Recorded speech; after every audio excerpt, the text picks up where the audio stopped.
All right, three things in 3 minutes. Let's get it. So, you've probably seen the headlines about 50-year mortgages and portable loans being floated as affordability solutions from the Trump administration. Let's cut through the hype and talk about what's actually possible and whether either of those would truly help buyers. So, first, the 50-year mortgage. Today, federal rules cap government-backed loans, FHA, VA, Fannie, Freddie, jumbo mortgages at 30 years. To change that, Congress would have to rewrite core mortgage regulations. It's not impossible, but definitely not happening quickly. And if it did happen, the math tells the real story. On a $400,000 mortgage, a 50-year versus a 30-year loan might only save someone around $125 a month, but it can add more than $500,000 in total interest so that equity builds out a crawl and debt follows people into retirement. It's a little relief now and a much bigger bill later, and it does nothing to solve the real issue, which is not enough housing inventory across the country. Now, portable mortgages. This is the idea that you can take your current low 2.5% rate with you when you move. Sounds incredible, right? Here's the catch. Right now, lenders price mortgages assuming they'll be paid off or refinanced every 7 to 10 years. Portability breaks that model. So lenders would either need to raise rates up front to compensate, or they might demand prepayment penalties, or they might only offer portability on adjustable rate mortgages. And even if the government pushed it through, portability only applies to new loans going forward.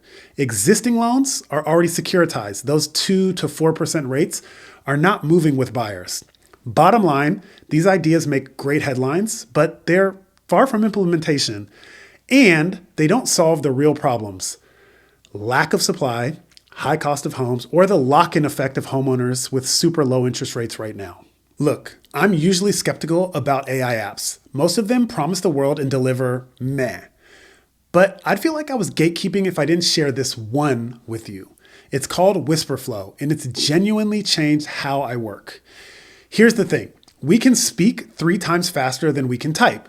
But until now, dictation has been frustrating. Siri butchers half of what you have to say, and you spend more time fixing errors than you actually saved.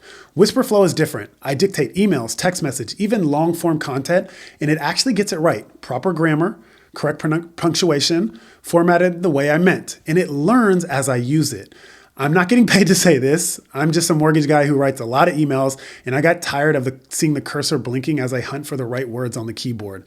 If you're drowning in follow-ups, client communication, or social media captions, just try it. It's one of those rare tools that actually does what it says it's going to do.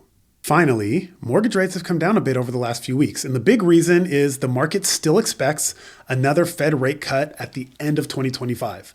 Right now, the betting markets are putting the odds of a December 10th rate cut around 87%. There's also a pattern worth remembering.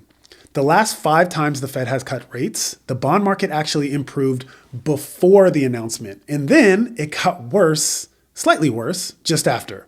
So, what happens leading up to the meeting can sometimes matter more than the meeting itself. The wild card right now is absolutely the job market. It's the one thing the Feds are watching, and we don't get another jobs report until after this month's meeting. So, this means the path into the end of this year is still a little murky. Right now, 30-year fixed rates nationally are sitting around 6.25%, and we hope that could improve a bit over the next couple weeks. All right, y'all got this.